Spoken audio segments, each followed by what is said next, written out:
GM, just a quick one before we get going. So, as you know, the Blockmates podcast is for informational and entertainment purposes only. Certainly shouldn't be considered as financial advice. We have absolutely no idea what we're talking about half the time. So, any investment decision you do make should be based on your own research and your understanding of the risks involved. One more thing as well, there's around 50% of people who listen regularly who aren't subscribed yet. So, if you please could just do us a favor and hit the subscribe or the follow button or the like button, helps content grow, helps us grow, helps it reach more people like yourselves, and it mean the world to us as well. So that's the last I'll ask of you. So yeah, let's get to the episode. GM, in this video, we're diving headfirst into Mantle Network. We're going to check out their very unique architecture. We'll have a look at their huge treasury, METH, or Meth as it's called, their liquid staking token, the tokenomics powering this network, and also some of the ecosystem applications being built on here. So if that sounds good to you, make sure you do subscribe and we'll jump on in. So straight out the gates, mass adoption of token governed technologies. Try and remember that one, because what you're going to see here is some quite unique products are being built on top of Mantle, and the MNT token, as we'll discuss, can actually get you access to these token governed technologies, or dApps. So we'll start off with the actual architecture behind this one. So as you probably know, Mantle is an Ethereum layer 2 scaling solution, akin to that of Optimism or Arbitrum. This one was founded by BitDAO. So this originally started off as BitDAO, a ByBit founded DAO with investment from Peter Thiel, Dragonfly, ByBit themselves, and Pantera Capital, amongst some others. And it transitions into Mantle and what it is today. So for simplicity, you can think Mantle is the ByBit chain. Now, as we stated, this uses optimistic rollup tech. So the TLDR here is that rollups aggregates data off chain before submitting the crucial data back to the main chain. So that would be Ethereum mainnets. This therefore provides a major benefits of improved scalability with the potential to process hundreds of thousands of transactions per second. But as we can see from the stack here, and a key defining kind of unique point away from maybe rivals Arbitrum and Optimism, is that Mantle utilizes a modular stack. So if you think about execution, settlement, consensus, and data availability in a monolithic approach that is done all via the one chain. However, with Mantle, we have Mantle, the actual network itself, as the execution environment. However, the settlement and consensus is done by Ethereum mainnets. And to further enhance scalability and for efficiency purposes, the data availability is taken care of by EigenDA, so Eigen layer there. And Mantle was one of the earlier supporters of Eigen. So this means high throughput, low transaction costs on Mantle. So the special sauce being you have the combination of rollup tech being used, plus the addition of a data availability layer, which is offering a multi-pronged approach to tackling the issues of cost efficiency and scalability on Ethereum. So there's a lot of competition in the layer 2 landscape, but having this set of unique features definitely makes Mantle stand out from the crowd. So Mantle has a very solid tech stack. It's going to be easy to onboard dApps into the ecosystem, but how else can you incentivize the best builders? Well, they are known for having a huge treasury. So this is their official treasury. You can find on their website directly. Full transparency on here as this runs and operates as a DAO. You can see from this, they have multiple billions of dollars at their disposal. So 4.1 billion is the grand total bottom right there, a lot of which is actually in stablecoins. They do, of course, hold a lot of the MNT token itself, which makes up quite a big chunk here. But these will be used as incentives on the network, and they will be governed by token holders as well. You can also see this huge absolute war chest of ETH, and this is their version, their liquid staking token, METH or Meth for short. And having that huge treasury allowed them to actually bootstrap their own liquid staking token here of Meth. You can also see they've got a lot deployed into EigenLayer. They have quite a lot of vanilla ETH and tons of stablecoins as mentioned also. So at the helm of any good project, you want to have key leaders, and Jordi Alexander is the chief alchemist over at Mantle, which is a kind of strange title to have, but essentially business development, strategy, Incentives. He is known as Game Theorizing on Twitter. Well, Jordy sees Mantle as a product-focused L2, and with this huge treasury, and as you can see on screen here, this is the second largest treasury in crypto, just behind ETH here. When you have that kind of brain power of Jordy, who is an absolute gigabrain, plus a massive treasury to back things up here, you can see how they will be able to incentivize good behaviors, incentivize good dApps to come and build on top of them. And this won't be a network of just your average layer 2 with all the same copy paste dApps that you see everywhere else.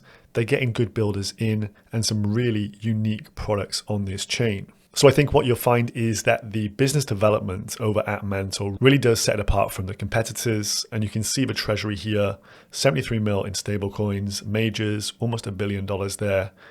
And a team like Arbitrum down here in 14th has just a fraction of what Mantle has at their disposal. So I think this is definitely a major dark horse in the layer 2 races. So what we're starting to see shape up is that the leading chains are often paired with a leading centralized exchange. So think about it. You have Base Chain, which is paired with and coordinated by Coinbase Exchange, makes for a very easy user acquisition funnel. You have the likes of Binance and then the BSC chain.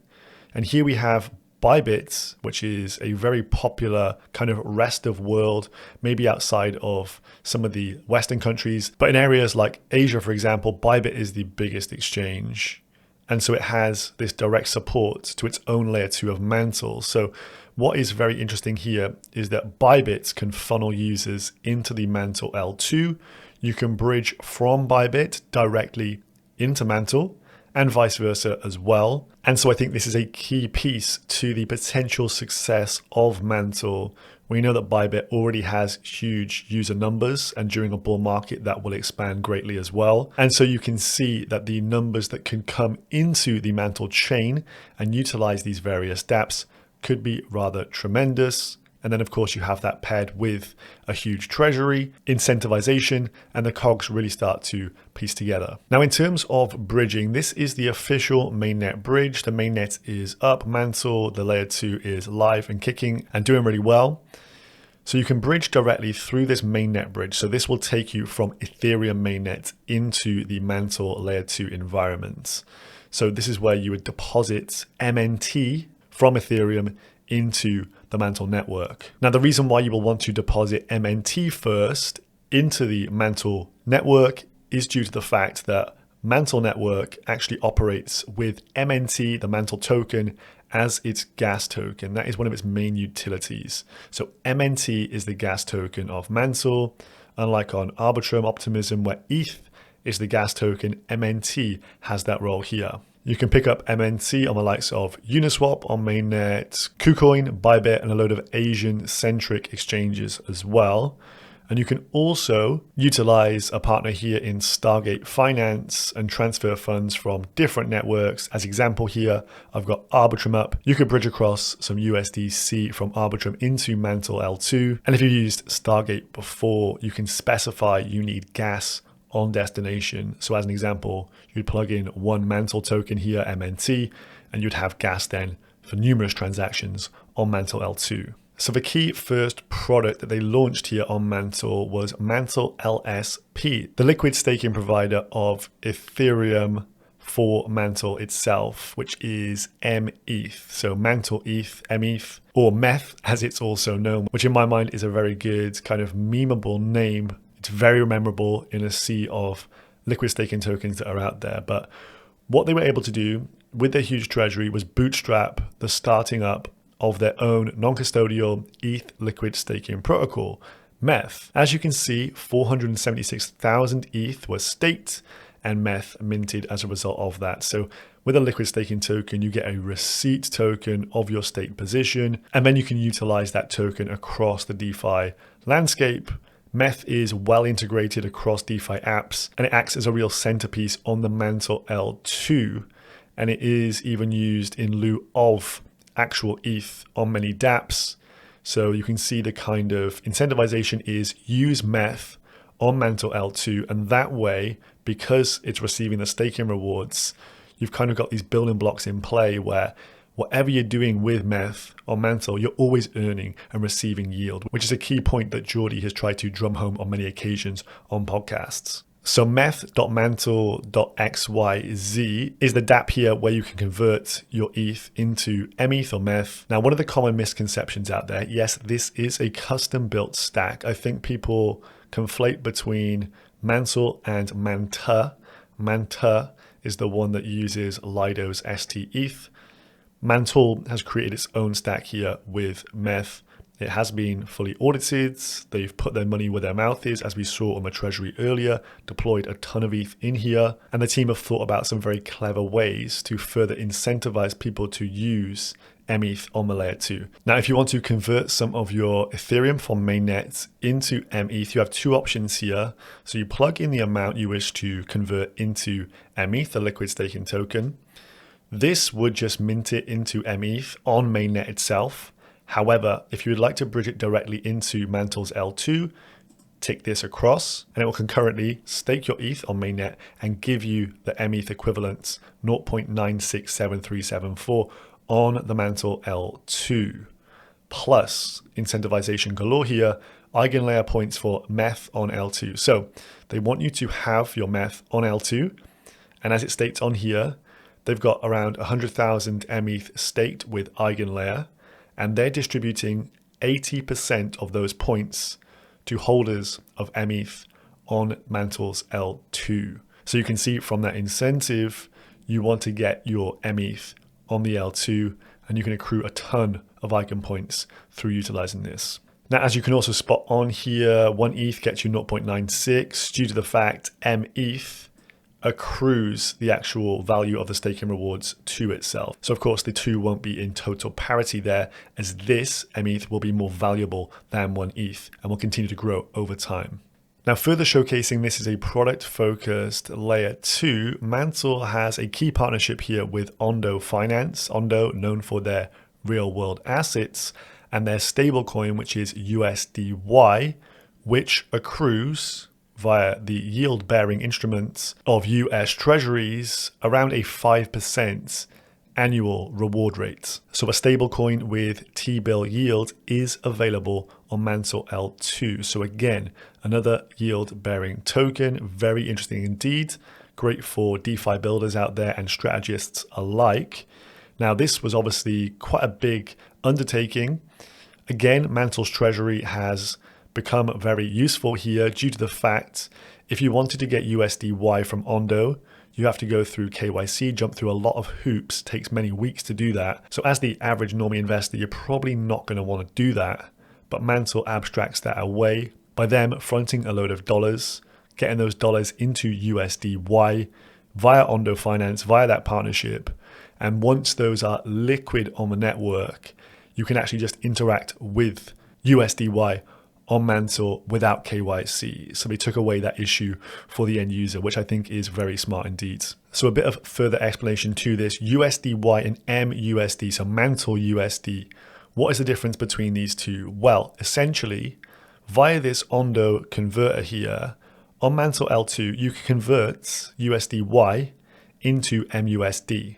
So USDY isn't pegged directly to $1 due to the fact it's earning that interest rate over time. So over time, it's going to go from $1.01 and just continue to increase up and up and up with the rate of the T-bill interest rates. However, a rebasing version of it, MUSD, is available via this converter, which means rather than have a stable coin that's increasing in value, MUSD is pegged to $1 and $1 only, but over time you will accrue more MUSDs.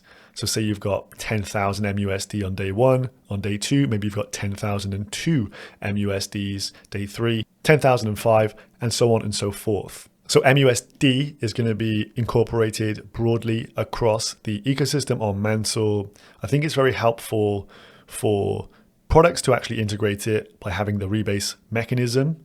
Depending on your jurisdiction, to have the rebase version or the non-rebase version like USDY, that could have some tax implications. So do look into that when looking at these things and using them. But a recent addition was the fact that on ByBit exchange itself, they have a spot swap between these two stablecoins you can see on screen here. So I think the integrations for MUSD, they will be proliferated throughout Mantle's L2. So very interesting. You have yield-bearing ETH and a yield-bearing stablecoin at your fingertips on Mantle. So in terms of the tokenomics here for MNT, the Mantle token itself, it is a governance token. So if you want to vote on any of the various proposals that come through, you can do that using MNT.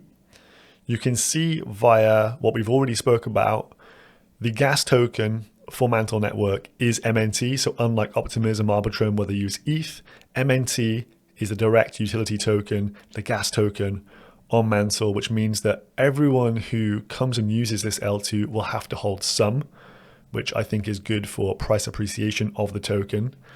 And as you can see here, circulating 51% of MNT, Treasury holds 49%, and that's seen as non-circulating due to the fact if they want to make any of the Treasury tokens become circulating, there has to be a governance proposal and it has to be passed by the MNT token holders. So there's good incentive to actually hold MNT and to be an active voter, participant with the network, and you'll be able to help direct these huge MNT incentives over time. So I think this huge war chest will be used throughout a bull market. We saw in the last bull market how token incentives are used to bring in lots of new users. And I think with the likes of Jordy working behind the scenes here, this has given me a very good kind of vibe for this one going into this cycle.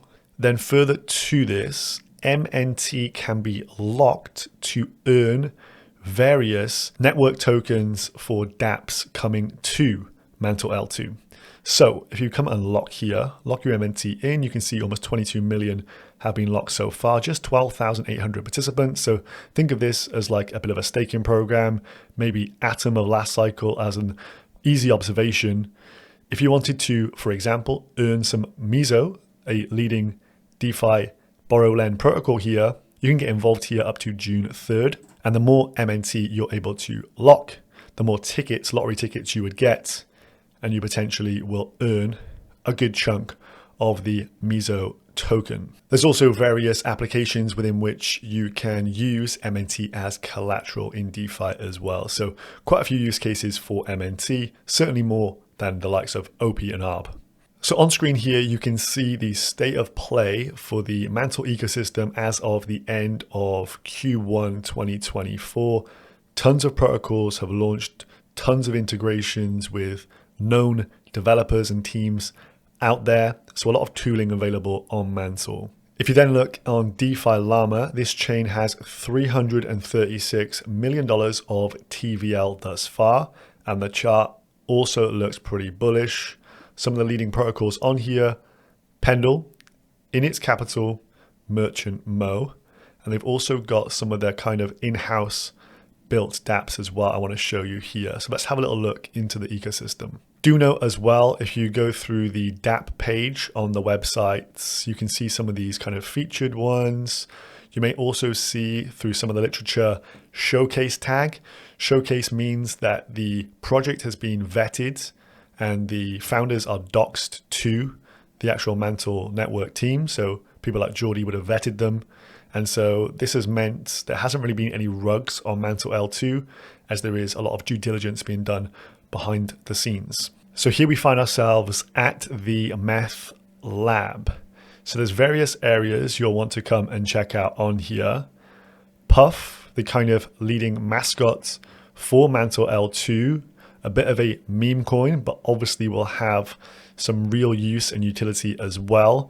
A little bit cloak and dagger, a little bit, gamified in terms of what's going on with Puff right now. But if you want to play along with that, come into Puff's penthouse. You can see they're on chapter 3 of this story thus far in this gamification and, finding out what exactly is the key benefits of holding Puff. The chart for this thing has been pretty damn bullish as well. I would suggest if you're bullish on Mantle, being bullish on Puff makes a lot of sense. You can stake via this tab, or you can swap and buy some Puff here through this neat interface. But if we just go into the Meth lab here, this definitely offers something a bit more cheeky and fun than you're going to see on other layer 2s. So we'll just quickly spawn our character here as this loads up. And here we have it. We have our own Jesse Pinkman here in the Meth lab. And they've gamified DeFi here with some pretty cool stuff, to be honest with you. Let's just open this up. So here, and I've seen Jordi explain this in numerous instances, they start with the yield.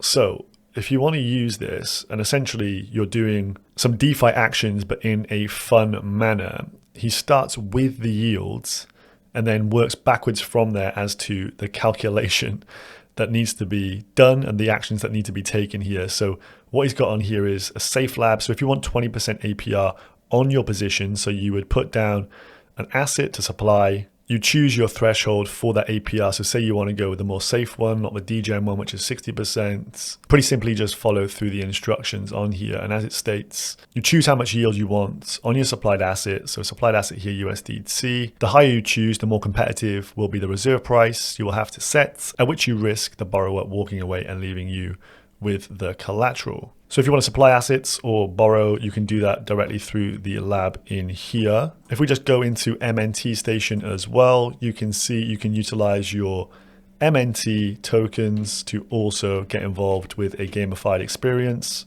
And so this provides a pretty crazy, unique user experience on the Mantle network. One of the largest TVL protocols on here is called Init Capital. Init Capital, the liquidity hook money market. So this is a money market with access to advanced strategies such as looping, margin long or shorts, pair long or shorts, and leverage yield farming as well, all through the dApp.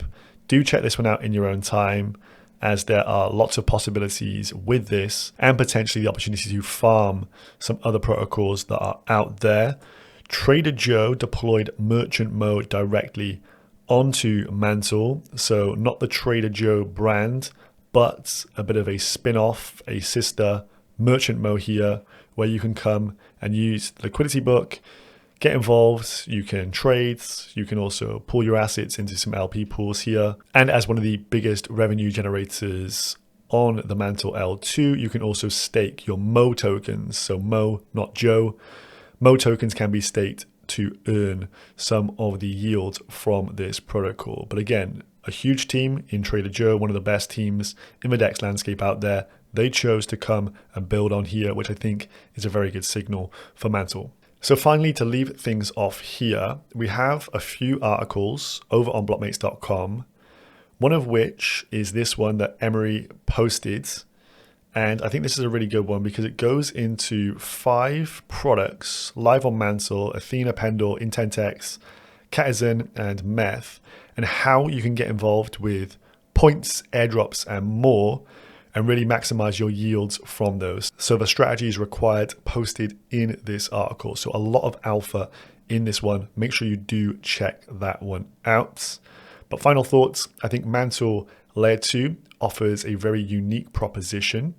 Huge treasury, a lot of yield-bearing instruments on there to play with, which I think many DeFi enthusiasts will be bullish on. And that funnel from ByBit, I think, is definitely a bit of a sleeper, a bit of a dark horse for this bull market.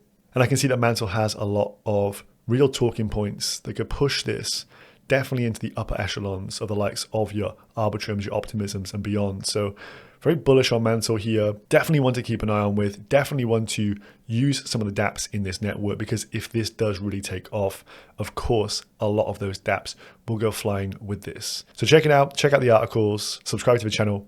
We'll see you in the next one. Peace.